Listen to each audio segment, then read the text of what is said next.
வாழ்க வையகம், வாழ்க வையகம், வாழ்க வளமுடன். சிந்தனையை, உடல் நலத்தை சீரமைத்து உய்வித்த குருவே வாழ்க, குருவே துணை. வேதாத்திரியம் வாழ்க வளமுடன்.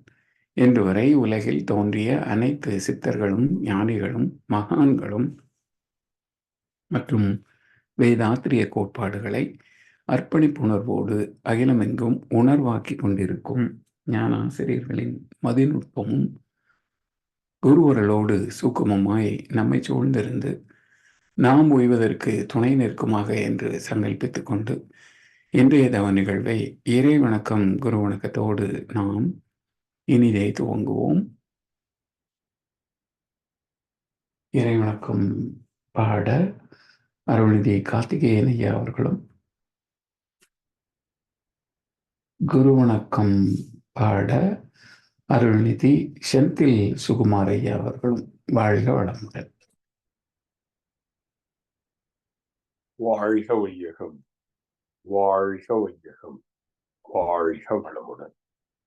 குரு வாழ்க, குருவே துணை. இறை வணக்கம். ஆதி எனும் பரம்பொருள் மெய் எழுச்சி பெற்று அணுவென்ற உயிராகி அணுக்கள் கூடி போதி இணைந்து இயங்குகின்ற நிலைமைக்கேற்ப மூலகங்கள் பலவாகி அவை இணைந்து பேதித்த அண்ட கோடிகளாய் மற்றும் பிறப்பு இறப்பிடை உணர்தல் இயக்கமாகி நீதி நெறி உணர் மாந்தராகி வாழும் நிலையுணர்ந்து தொண்டாற்றி இன்பம் காண்போம்.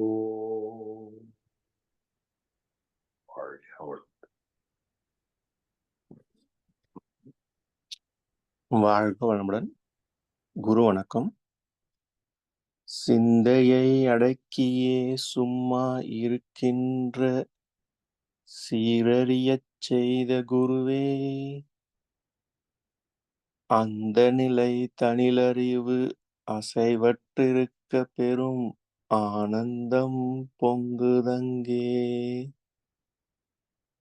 இந்த பெரும் உலகமிசை எடுத்த பல பிரிவுகளின் இறுதி பயனாகிய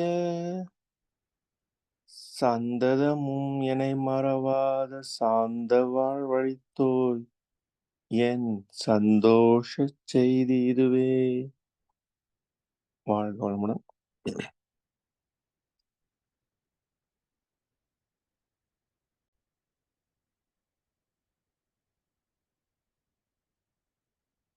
எப்பொருளை எச்செயலை எக்குணத்தை எவ்வுயிரை ஒருவர் அடிக்கடி நினைந்தால் அப்பொருளின் தன்மையதாய் நினைப்போராற்றல்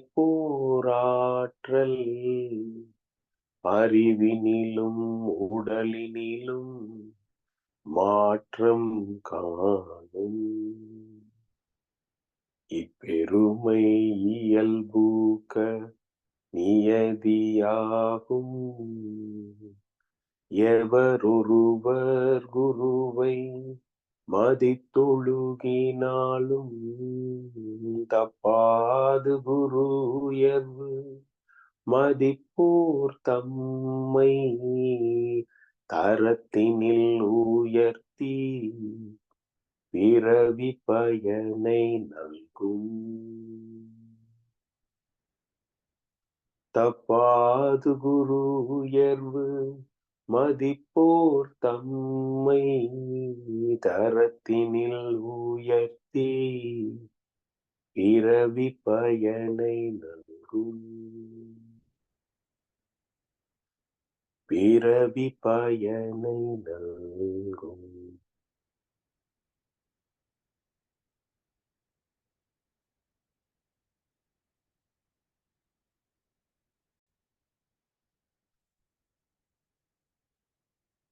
வாழ்க வையகம், வாழ்க வையகம், வாழ்க வளமுடன்.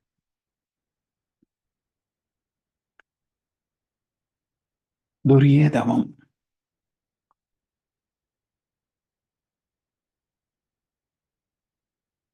உச்சியிலே, நெற்றியிலே, உச்சியிலே மனதை வை. ஊற்று ஊற்று பார்க்க உண்மை விளங்கும்.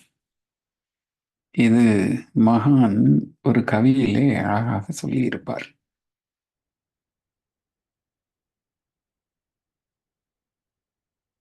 உடல் தவம், மேல்நிலை தவம்.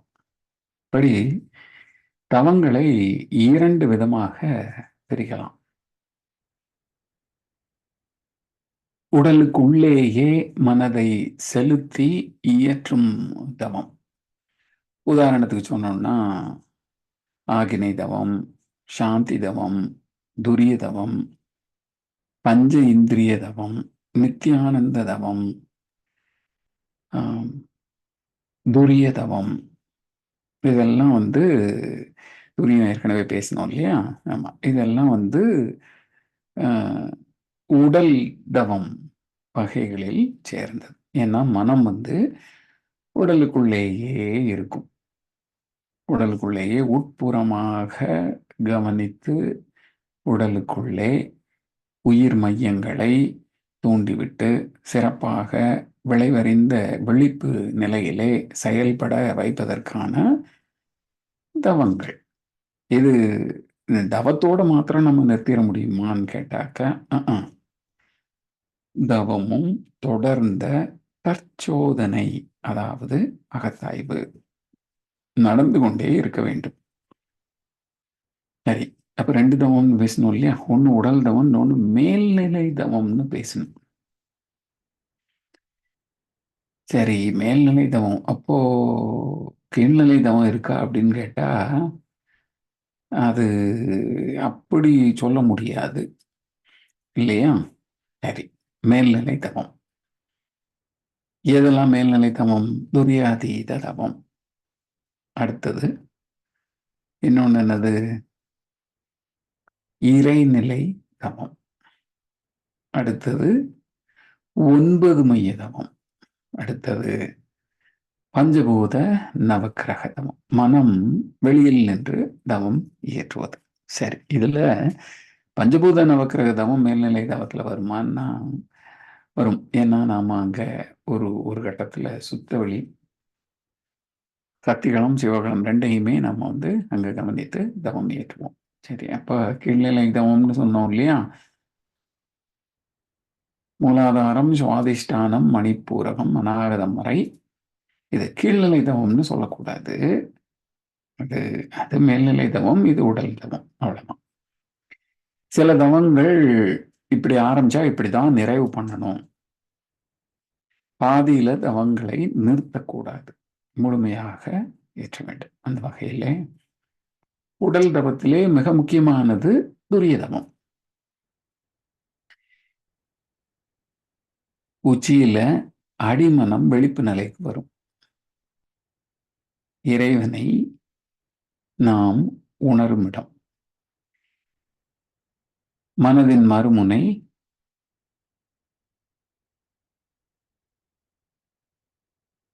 உயிர்நிலை, அதாவது உயிரின் இயக்கத்தின் படற்கை நிலையே மனம். இதை உணர்வதற்கான ஒரு தவம் துரிய தவம். அருமையான தவம், ஆழ்ந்த தவம். அதை மிகச் சிறப்பாக நமக்கு அனுபவமாக வழி நடத்திய ஞானாசிரியர் பேராசிரியர் அருள்நிதி கார்த்திகேயன் நாகேந்திரன் ஐயா அவர்களும் அவரதும் அன்பு குடும்பத்தினரும் அருட்பேராற்றல் கருணையினாலே உடல் நலம், நீடாயுள், நிறை செல்வம், உயர் புகழ், மெய்ஞானம் ஓங்கி வாழ்க வளமுடன், வாழ்க வளமுடன், வாழ்க வளமுடன். நன்றிகள் ஐயா. ஞானக்களஞ்சிய கவி. ஐயா, இப்போ கார்த்திகேயன் ஐயா, இப்போ அடியேன் கூறிய கருத்துக்கள்ல வேற ஏதாவது சேர்க்க வேண்டி இருக்குது அப்படின்னா வாங்க ஐயா, சேர்த்துட்டு ஞானக்களஞ்சிய கவியை பார்க்கலாம். வாழ்க வளமுடன். நன்றிங்க ஐயா. வாழ்க வளமுடன். இந்த தவம் செய்யறது இல்லைங்க, நான் எனக்கு அனுபவமா கிடைச்ச ஒரு சில விஷயங்கள்ல இல்லை ஆட் பண்ணா நம்ம எல்லாத்துக்கும் உபயோகமா இருக்கும். என்னன்னா, இப்போ மனம் அப்படின்றது ஐயா சொன்ன மாதிரி உயிரின் படற்கை நிலை. படற்கை அப்படின்னா விரிந்து வெளியே சென்று அனுபவமாகி கரைந்து போகுது இறைநிலை. அப்படி விரிஞ்சு போகிற மனம்ன்ற காந்த அலைய உள்ளே திருப்பும் போது உயிரினுடைய அசைவு உணரப்படுகிறது. காரணம், காந்தம் என்பது உணர்கருவி, அதாவது மனம். இந்த மனம் தன் மூலத்தின் மீதே ஆற்றலை செலுத்தும் போது உயிரின் அசைவு குறைகிறது. குறைந்த அசைவினால் இந்த விரிவலை மேலும் ஒடுங்கி மிக குறைந்த அலைச்சுழலை வெளிப்படுத்தக்கூடிய உயிர் அசைவாக மாறும். உயிர் என்பது இறை துகள்களின் தொகுப்பு இயக்கம். அவ்வாறு இந்த உயிரின் அசைவு தனது விரிவலையினாலேயே சீர் செய்யப்படும் போது உள்ளே உள்ள இறை துகள்கள், வேகம் குறைந்த இறை துகள்கள், இந்த உயிர் என்ற தொகுப்பு சுழல் இயக்கத்தின் மையத்தை நெருங்கி இயங்கும். அவ்வாறு நெருங்கி இயங்கும் போது இந்த இறை துகள்களின் அசைவினால் ஏற்படும் அலை விரிவு உயிர் துகளின் உள்ளே மையத்தை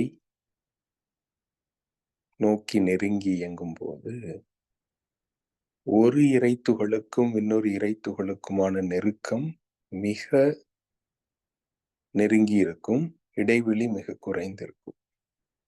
அவ்வாறு உயிரின் மையம் நோக்கிய மனதின் குவிந்த நிலையினால் அசைவு குறைந்த இறைத்துகள்களின் விரிவு மையத்தில் உரச உயிர் மையத்தில் ஒரு காந்த மலர்ச்சி இருக்கு. இந்த மலர்ச்சி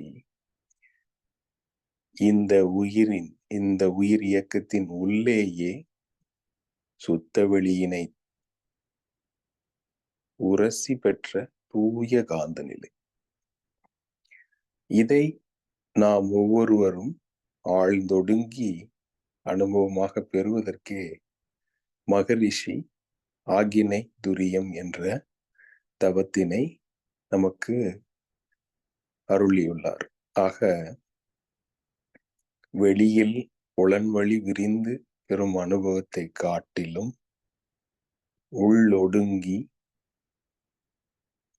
பெரும் இந்த காந்த மலர்ச்சி உடலின் மொத்த காந்த அலை இயக்கத்தையும்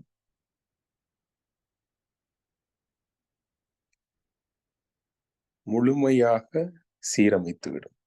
ஆக உள்ளொடுங்கி நின்று தவம் இயற்ற உள்ளிருந்து எழும் காந்த மலர்ச்சி காந்தத்தை தூய்மை செய்யும். இந்த ஆழ்ந்த ஒடுக்க தவமாகிய ஆகினை துரியம் தொடர்ந்து செய்ய காந்தம் உள்ளிருந்தே தூய்மை செய்யப்படுகிறது. இவ்வாறு தூய்மை செய்யப்படும் காந்தம் இறைநிலையை தொட்டு மலரும் காந்தம் மிக தூய காந்தமாக உடல் முழுவதும் பரவி உடல் இயக்கத்தையும் மனதிற்கான வலிமையினையும் மனதின் தூய்மையினையும் திசை மாற்றம் செய்யக்கூடிய ஒரு மிகப்பெரிய ஆன்மீக முன்னேற்றம் இங்கு ஏற்படுகிறது. இதைத் தொடர்ந்து ஐயா குறிப்பிட்டது போல் பெற்ற ஆற்றலினை சரியான முறையினிலே வழிநடத்தி சீரமைத்துக் கொள்ள மகரிஷி அருளிய மற்றுமொரு உன்னதமான பயிற்சி அகத்தாய்வு. அகத்தவமும் அகத்தாய்வும் இணைந்து ஆற்றப்படும் பொழுது மனம் தூய்மை அடைகிறது. தூய்மை அடையக்கூடிய மனதினால் எழும் வினை எப்பொழுதும் தூய்மையாக இருக்கும். மனமும் வினையும் தூய்மை பெற்றால் இங்கிருந்து விரிந்து செல்லும் காந்தம் எளிமையாக பிரபஞ்சத்தில் உள்ள தூய காந்த நிலையினோடு கலந்து படர்ந்து உறைந்து இறைநிலையோடு இணைவதற்கு நல்வாய்ப்பாக அமையும். ஆக ஆகினை துரியம் என்பது மகரிஷி அருளிய மிக முக்கியமான உன்னதமான தவப்பயிற்சி. தெரிந்தோ தெரியாமலோ பயிற்சியில் தொடர்ந்து ஈடுபடும் அன்பர்கள் நாம் உள் ஒடுங்கி பயிற்சி செய்ய உண்மையாக என்ன மாற்றம் நிகழ்வது என்பது அந்த பேரறிவே நமக்கு எடுத்து காட்டும். அந்த வகையிலே இன்று இந்த அற்புதமான தவத்தினை வழிநடத்திட வாய்ப்பளித்த குருவுக்கு நன்றி கூறிக்கொள்கிறேன். வாய்ப்புக்கு நன்றிங்க ஐயா. வாழ்க வளமுடன்.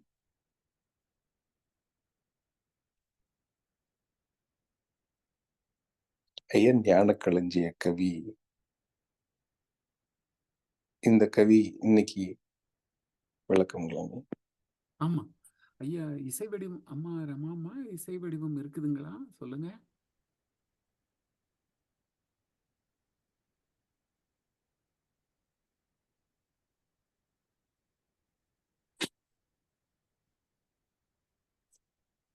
இசை வடிவம் அந்த மாதிரி தெரியலங்கய்யா. நீங்க தொடர்ந்து அப்படியே கவி விளக்கத்தை தொடர்ந்து. வாழ்க வளமுடன். நன்றிங்க. வாழ்க. ஞானிகளின் சிறப்பு. அறிவறிந்த ஞானிகளும் அடைந்திடும் ஓர் கஷ்டம் உண்டு. அவர் அறிந்தோர் பூரணமாய் அவ்விதமே தகுதியுளோர் அறிவறிந்தே அமைதி பெற அவர் விருப்பம் கொண்டுள்ளார்.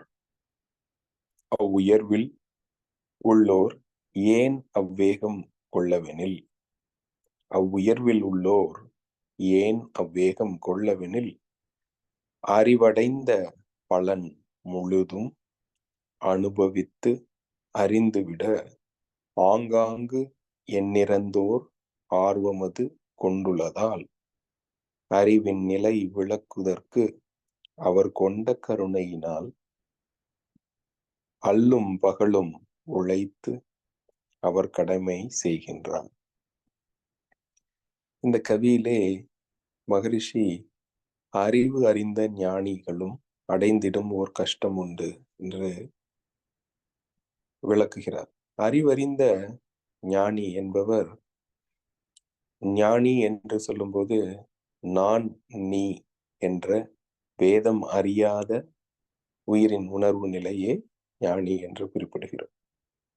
ஆக அந்த அறிவு அறிந்த தெளிவு நிலையில் உள்ள ஞானிகளுக்கு எந்த விதமான கஷ்டமும் இருப்பது பொருந்தாத நிலை. இருந்த போதிலும் வெளியிலிருந்து கவனிப்போருக்கு அவரோடு நெருங்கி இயங்குபவர்களுக்கு நன்கு தெரியும் அவர்கள் என்ன விதமான கஷ்டம் அடைகிறார்கள். இந்த கஷ்டத்தை ஒரு துன்ப உணர்வாக எடுத்துக்கொள்ளாது அவர்களின் உழைப்பின் உச்சநிலை, ஹார்ட் ஒர்க் என்று சொல்லுவோம் அல்லவா ஆங்கிலத்தில். அந்த அளவிற்கு 24 மணி நேரமும் உழைத்து கொண்டே இருக்கக்கூடிய ஜீவன் என்பது ஞானிகளின் மனம், ஞானிகளின் செயல்களை. அவ்வாறு அறிவை அறிந்தோர்கள்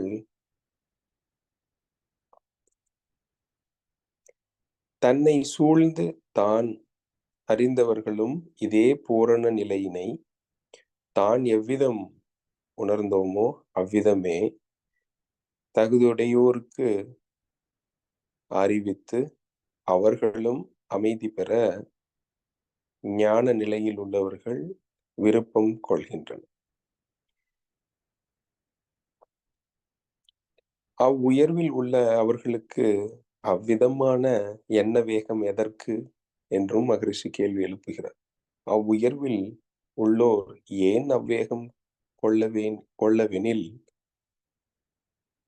அறிவடைந்த பலன் முழுதும் அனுபவித்து அறிந்துவிட ஆங்காங்கு எண்ணிறந்தோர் ஆர்வமது கொண்டுள்ளதால். அவரின் அந்த உயர்ந்த எண்ண வேகத்திற்கு காரணம்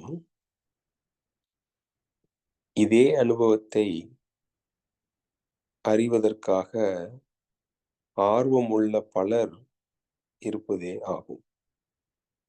அவ்வாறு உள்ளவர்களின்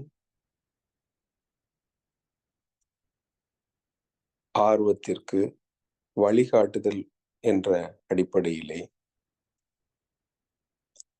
ஞானியர்கள் அல்லும் பகலும் உழைத்து அவர் கடமையை தொடர்ந்து செய்து கொண்டிருக்கின்றார். இது அவர்களின் அறிவறிந்த நிலையில் எழுந்த அன்பு கருணை என்ற மலர்ச்சியின் வெளிப்பாடு. இவ்வாறு மகரிஷி ஞானிகளின் சிறப்பாக தான் பெற்ற இன்பம் பெருக இவ்வையகம் என்ற கூற்றின்படி தான் ஒவ்வொரு நொடிப்பொழுதும் அனுபவமாக்கி கொண்டிருக்கும் அந்த பேரின்ப நிலையினை அனைவரும் பெற்று இன்புற எழுப்பும் ஒரு விதமான அழைப்பே ஞானிகளின் வாழ்நாள் முழுவதும் அவர்கள் எண்ணத்தாலும் சொல்லாலும் செயலாலும் செய்யும் கடமையாக வகுத்து தன்னை முழுவதுமாக இந்த உலகப் பணிக்கு அர்ப்பணித்து வாழ்கின்றனர்.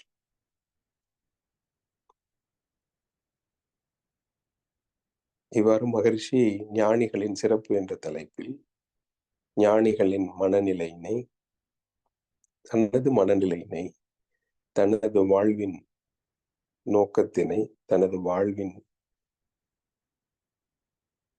நோக்கமாகிய உலக அமைதியை நோக்கி தனது பயணத்தினை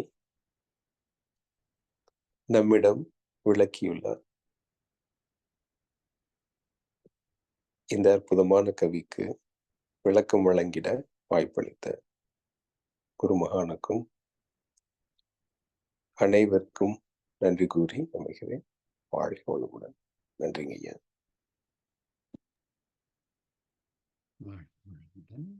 இன்றைய ஞானக்களஞ்சிய கவிக்கும் தவத்தின் மகிமையையும் சிறப்பாக தமிழிலே விளக்கம் வழங்கிய ஞானாசிரியர் பேராசிரியர் அருள்நிதி கார்த்திகேயன் நாகேந்திரன் ஐயா அவர்களும் அவரது அன்பு குடும்பத்தினரும் அருட்பெயர் ஆற்றல் கருணையினாலே உடல் நலம் நீளாயும் நிறை செல்வம் உயர் புகழ் மெய்ஞானம் ஓங்கி வாழ்க வளமுடன் வாழ்க வளமுடன் வாழ்க வளமுடன் பாடல்கள் பாடி நிறைவு செய்ய வேண்டிய தருணம்.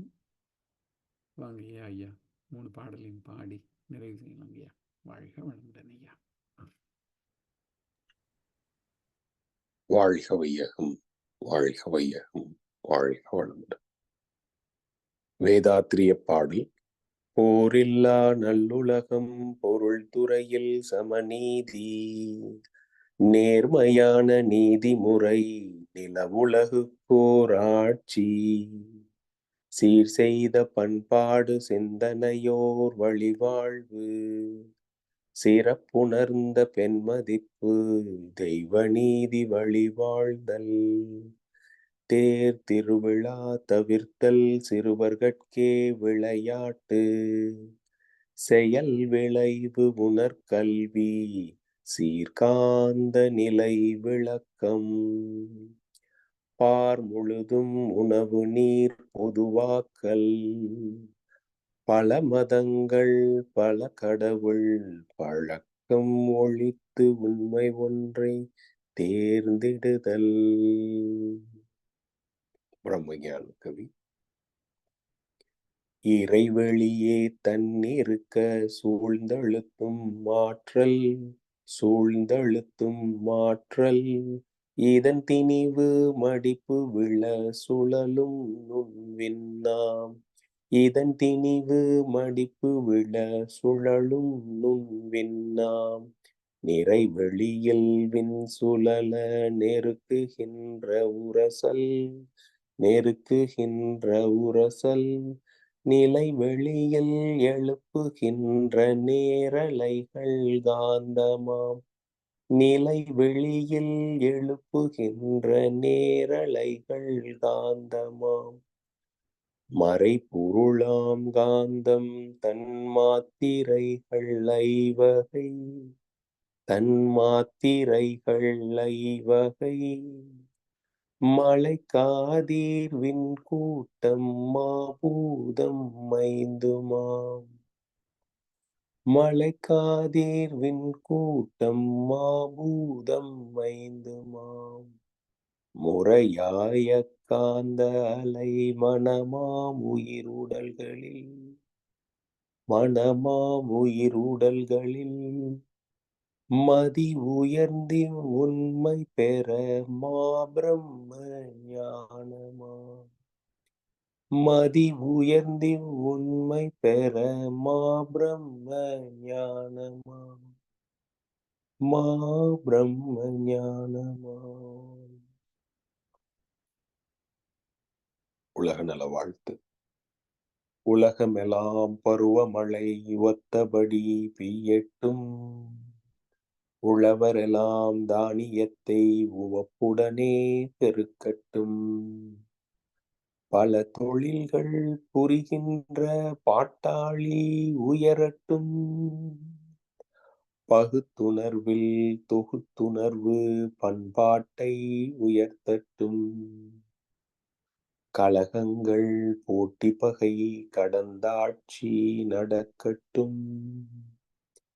கல்லாமை கடன் வறுமை களங்கங்கள் மறையட்டும். நலவாழ்வை அளிக்கும் ஞான ஒளி வீசட்டும். நம் கடமை அறவாழ்வின் நாட்டத்தே சிறக்கட்டும். நம் கடமை அறவாழ்வின் நாட்டத்தே சிறக்கட்டும். நம் கடமை அறவாழ்வின் நாட்டத்தே சிறக்கட்டும். வாழ்க வையகம். வாழ்க வையகம். வாழ்க வளமுடன். நன்றிங்க.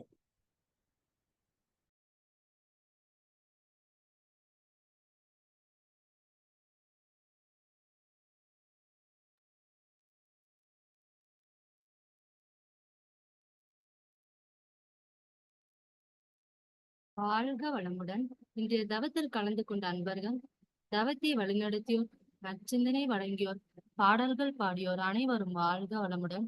அவர்களின் அன்பு குடும்பம், அவர்களின் உடல் நலம், மனவளம், பொருள் வளம், அருள் தொண்டு, ஆன்மீக தொண்டு வாழ்க வளமுடன். வாழ்க வளமுடன். வாழ்க வளமுடன். இத்துடன் இன்றைய காலை தவம் நிகழ்வு மகிழ்வோடும் நிகழ்வோடும் இனிதே நிறைவு பெறுகின்றது. இறை அருளும் குரு அருளும் நம் அனைவரையும் எப்பொழுதும் சூழ்ந்திருந்து நம்மை இந்த இறைநிலை உணர்பயணத்திலே சிறந்த முறையிலே வழிநடத்தட்டும் என அனைவரையும் வாழ்த்தி வணங்கி நன்றி கூறி அமைகிறோம். வாழ்க வையகம், வாழ்க வையகம், வாழ்க வளமுடன்.